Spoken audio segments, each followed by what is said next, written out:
مرا میخواستن بعضی بزرگا شاروال شهر مزار شریف تعیین کنن.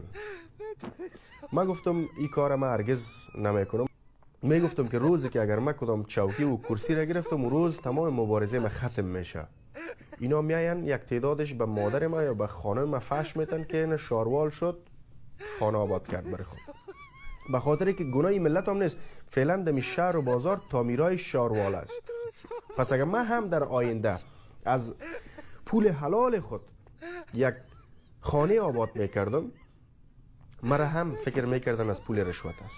برای من جناب والی صاحب پر افتخار و فرهیخته مزار شریف در یک جلسه که تجارها هم دوجه بود، در قادری صاحب ما پلان داریم که شما را ویاند خود ان شاء الله که تعیین کنیم در حضور تمامی بزرگوارایی که در اوجه قرار داشتند.